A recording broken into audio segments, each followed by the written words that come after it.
Pembacaan Alkitab dalam Kitab 2 Raja-Raja pasal 3 dan 4. 2 Raja-Raja 3. Yoram berperang melawan Moab.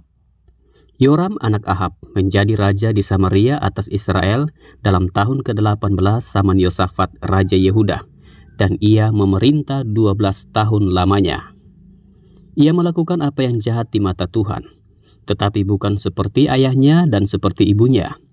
Ia menjauhkan tugu berhala Baal yang didirikan ayahnya. Namun demikian, ia masih berpaut kepada dosa Yerobeam bin Nebat yang mengakibatkan orang Israel berdosa pula. Ia tidak menjauhinya. Mesa Raja Moab adalah seorang peternak domba. Sebagai upeti, ia membayar kepada Raja Israel 100.000 anak domba dan bulu dari 100.000 domba jantan. Tetapi segera sesudah Ahab mati, memberontaklah Raja Moab terhadap Raja Israel. Keluarlah Raja Yoram pada waktu itu dari Samaria, lalu ia memeriksa barisan seluruh orang Israel.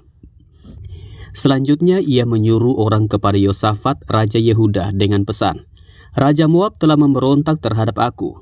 Maukah engkau bersama-sama aku berperang melawan Moab?"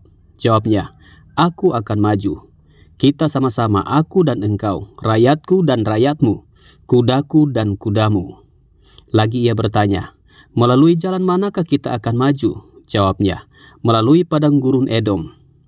Maka berjalanlah Raja Israel dan Raja Yehuda dan Raja Edom. Tetapi sesudah mereka berkeliling 7 hari perjalanan jauhnya, maka tidak terdapat air untuk tentara dan untuk hewan yang mengikuti mereka. Lalu berkatalah Raja Israel, "Wahai, Tuhan telah memanggil ketiga raja ini untuk menyerahkan mereka ke dalam tangan Moab." Tetapi bertanyalah Yosafat, "Tidak adakah di sini seorang nabi Tuhan, supaya dengan perantaraannya kita meminta petunjuk Tuhan?" Lalu salah seorang pegawai Raja Israel menjawab, katanya, "Di sini ada Elisa bin Safat yang dahulu melayani Elia." Berkatalah Yosafat, "Memang padanya ada firman Tuhan." Sesudah itu pergilah Raja Israel dan Yosafat dan Raja Edom kepada Elisa. Tetapi berkatalah Elisa kepada Raja Israel, "Apakah urusanku dengan engkau? Pergilah kepada para nabi ayahmu dan kepada para nabi ibumu." Jawab Raja Israel kepadanya, "Jangan begitu, sebab Tuhan memanggil ketiga raja ini untuk menyerahkan mereka ke dalam tangan orang Moab."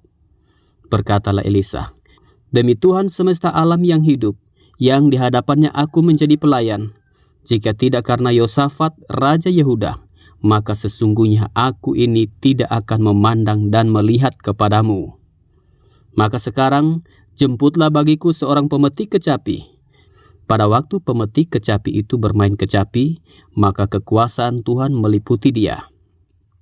Kemudian berkatalah ia, "Beginilah firman Tuhan, biarlah di lembah ini dibuat parit-parit. Sebab beginilah firman Tuhan, kamu tidak akan mendapat angin dan hujan, namun lembah ini akan penuh dengan air, sehingga kamu serta ternak sembelihan dan hewan pengangkut dapat minum. Dan itu pun adalah perkara ringan di mata Tuhan. Juga orang Moab akan diserahkannya ke dalam tanganmu. Kamu akan memusnahkan segala kota yang berkubu dan segala kota pilihan. Kamu akan menumbangkan segala pohon yang baik. Kamu akan menutup segala mata air, dan kamu akan merusakkan segala ladang yang baik dengan batu-batu." Keesokan harinya ketika orang mempersembahkan korban, datanglah dengan tiba-tiba air dari arah Edom, lalu penuhlah negeri itu dengan air. Ketika didengar seluruh orang Moab bahwa ketiga raja itu telah maju memerangi mereka, maka dikerahkanlah semua orang yang masih sanggup menyandang pedang, bahkan orang-orang yang lebih tua juga. Kemudian mereka ditempatkan di tepi perbatasan. Keesokan harinya pagi-pagi, ketika matahari bersinar atas permukaan air itu, tampaklah kepada orang Moab itu bahwa air di sebelah depannya merah seperti darah. Lalu berserulah mereka, "Itu darah." Tentulah raja-raja itu telah berbunuh-bunuhan, yang seorang membunuh yang lain. Maka sekarang marilah menjara, hai orang-orang Moab. Tetapi ketika mereka sampai ke perkemahan orang Israel, maka bangkitlah orang Israel itu, lalu memukul orang-orang Moab, sehingga mereka lari dari situ. dan makin jauhlah mereka menerobos ke dalam Moab sambil menewaskan orang-orang Moab itu. Mereka meruntuhkan kota-kota dan menutupi setiap ladang yang baik dengan batu, karena setiap orang melemparkan batu ke atasnya. Mereka menutup segala mata air dan menumbangkan segala pohon yang baik, sampai hanya Kir Hareset saja yang ditinggalkan. Tetapi kota itu ditembaki oleh orang-orang pengumban dari segala penjuru. Ketika Raja Moab melihat bahwa peperangan itu terlalu berat baginya, diambilnyalah 700 orang pemegang pedang bersama-sama dia untuk menerobos ke jurusan Raja Edom, tetapi tidak berhasil. Kemudian ia mengambil anaknya yang sulung yang akan menjadi raja menggantikan dia, lalu mempersembahkannya sebagai korban bakaran di atas pagar tembok. Tetapi kegusaran besar menimpa orang Israel, sehingga mereka berangkat meninggalkan dia dan pulang ke negeri mereka. 2 Raja-Raja 4, minyak seorang janda. Salah seorang dari istri-istri para nabi mengadukan halnya kepada Elisa sambil berseru, "Hambamu suamiku sudah mati, dan engkau ini tahu bahwa hambamu ini takut akan Tuhan. Tetapi sekarang penagih hutang sudah datang untuk mengambil kedua orang anakku menjadi budaknya." Jawab Elisa kepadanya, "Apakah yang dapat kuperbuat bagimu? Beritahukanlah kepadaku apa-apa yang kau punya di rumah." Berkatalah perempuan itu, "Hambamu ini tidak punya sesuatu apapun di rumah, kecuali sebuah buli-buli berisi minyak." Lalu berkatalah Elisa, "Pergilah, mintalah bejana-bejana dari luar daripada segala tetanggamu, bejana-bejana kosong, tetapi jangan terlalu sedikit. Kemudian masuklah, tutuplah pintu sesudah engkau dan anak-anakmu masuk. Lalu tuanglah minyak itu ke dalam segala bejana. Mana yang penuh, angkatlah." Pergilah perempuan itu daripadanya, ditutupnyalah pintu sesudah ia dan anak-anaknya masuk. Dan anak-anaknya mendekatkan bejana-bejana kepadanya, sedang ia terus menuang. Ketika bejana-bejana itu sudah penuh, berkatalah perempuan itu kepada anaknya, "Dekatkanlah kepadaku sebuah bejana lagi." Tetapi jawabnya kepada ibunya, "Tidak ada lagi bejana." Lalu berhentilah minyak itu mengalir. Kemudian pergilah perempuan itu memberitahukannya kepada abdi Allah. Dan orang ini berkata, "Pergilah, jualah minyak itu, bayarlah hutangmu, dan hiduplah dari lebihnya, engkau serta anak-anakmu." Perempuan Sunem dengan anaknya. Pada suatu hari Elisa pergi ke Sunem. Di sana tinggal seorang perempuan kaya yang mengundang dia makan. Dan seberapa kali ia dalam perjalanan, singgahlah ia ke sana untuk makan. Berkatalah perempuan itu kepada suaminya, "Sesungguhnya aku sudah tahu bahwa orang yang selalu datang kepada kita itu adalah abdi Allah yang kudus. Baiklah kita membuat sebuah kamar atas yang kecil yang berdinding batu, dan baiklah kita menaruh di sana baginya sebuah tempat tidur, sebuah meja, sebuah kursi, dan sebuah kandil. Maka apabila ia datang kepada kita, ia boleh masuk ke sana." Pada suatu hari datanglah ia ke sana. Lalu masuklah ia ke kamar atas itu dan tidur di situ. Kemudian berkatalah ia kepada Gehasi bujangnya, "Panggillah perempuan Sunem itu." Lalu dipanggilnyalah perempuan itu dan dia berdiri di depan Gehasi.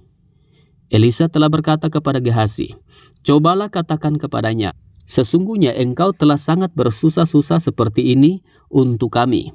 Apakah yang dapat kuperbuat bagimu? Adakah yang dapat ku bicarakan tentang engkau kepada raja atau kepala tentara?" Jawab perempuan itu, "Aku ini tinggal di tengah-tengah kaumku."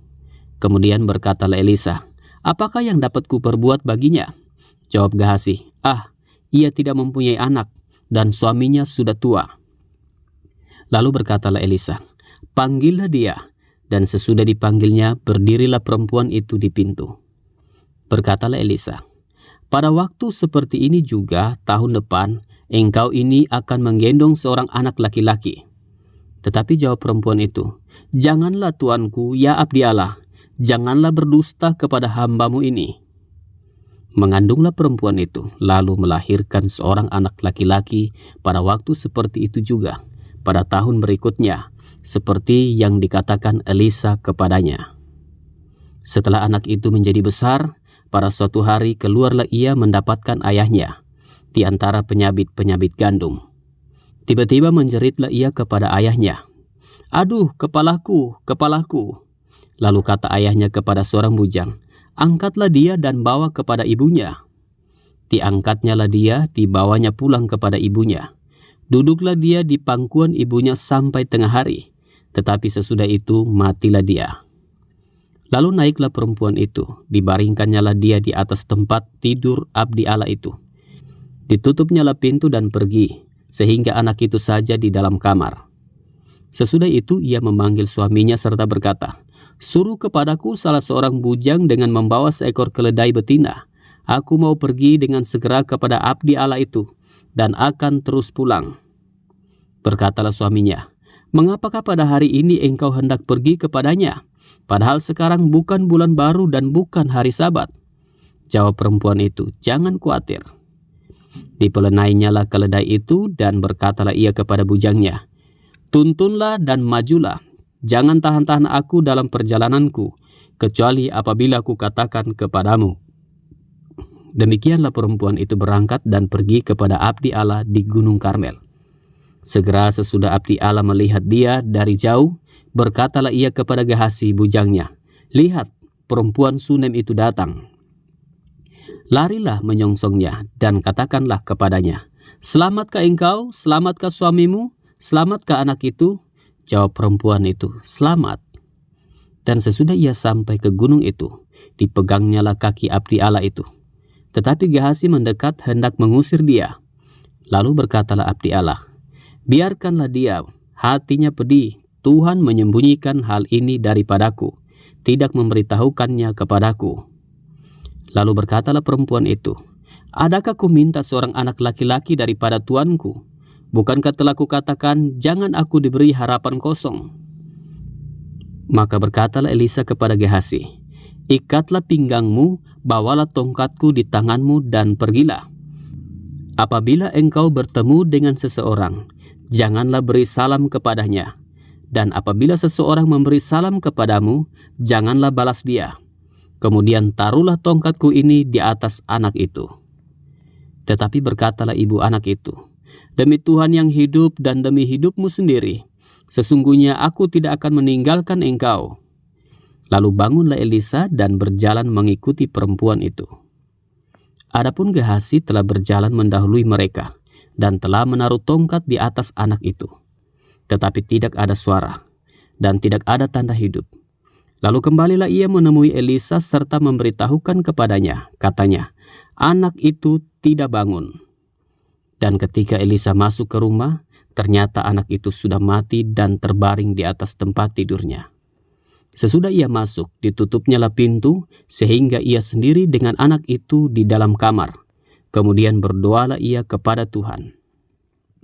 Lalu ia membaringkan dirinya di atas anak itu dengan mulutnya di atas mulut anak itu, dan matanya di atas mata anak itu, serta telapak tangannya di atas telapak tangan anak itu. Dan karena ia meniarap di atas anak itu, maka menjadi panaslah badan anak itu. Sesudah itu ia berdiri kembali dan berjalan dalam rumah itu sekali ke sana dan sekali ke sini. Kemudian meniarap pula lah ia di atas anak itu. Maka bersinlah anak itu sampai 7 kali, lalu membuka matanya. Kemudian Elisa memanggil Gehasi dan berkata, "Panggillah perempuan Sunem itu." Dipanggilnyalah dia, lalu datanglah ia kepadanya. Maka berkatalah Elisa, "Angkatlah anakmu ini." Masuklah perempuan itu lalu tersungkur di depan kaki Elisa dan sujud menyembah dengan mukanya sampai ke tanah. Kemudian diangkatnyalah anaknya lalu keluar. Maut dalam kuali. Elisa kembali ke Gilgal pada waktu ada kelaparan di negeri itu. Dan ketika pada suatu kali rombongan nabi duduk di depannya, berkatalah ia kepada bujangnya, "Taruhlah kuali yang paling besar di atas api dan masaklah sesuatu makanan bagi rombongan nabi itu." Lalu keluarlah seorang dari mereka ke ladang untuk mengumpulkan sayur-sayuran. Ia menemui pohon sulur-suluran liar dan memetik daripadanya labu liar, serangkul penuh dalam jubahnya. Sesudah ia pulang, teruslah ia mengiris-irisnya ke dalam kuali masakan tadi, sebab mereka tidak mengenalnya. Kemudian dicedoklah dari masakan tadi bagi orang-orang itu untuk dimakan, dan segera sesudah mereka memakannya, berteriaklah mereka serta berkata, "Maut ada dalam kuali itu, hai abdi Allah," dan tidak tahan mereka memakannya. Tetapi berkatalah Elisa, "Ambillah tepung." Dilemparkannyalah itu ke dalam kuali serta berkata, "Cedoklah sekarang bagi orang-orang ini, supaya mereka makan." Maka tidak ada lagi sesuatu bahaya dalam kuali itu. Memberi makan 100 orang. Datanglah seseorang dari Baal Salisa dengan membawa bagi abdi Allah roti hulu hasil, yaitu 20 roti jelai serta gandum baru dalam sebuah kantong. Lalu berkatalah Elisa, "Berilah itu kepada orang-orang ini, supaya mereka makan." Tetapi pelayannya itu berkata, "Bagaimanakah aku dapat menghidangkan ini di depan 100 orang?" Jawabnya, "Berikanlah kepada orang-orang itu, supaya mereka makan. Sebab beginilah firman Tuhan, orang akan makan, bahkan akan ada sisanya." Lalu dihidangkannyalah di depan mereka. Maka makanlah mereka dan ada sisanya, sesuai dengan firman Tuhan.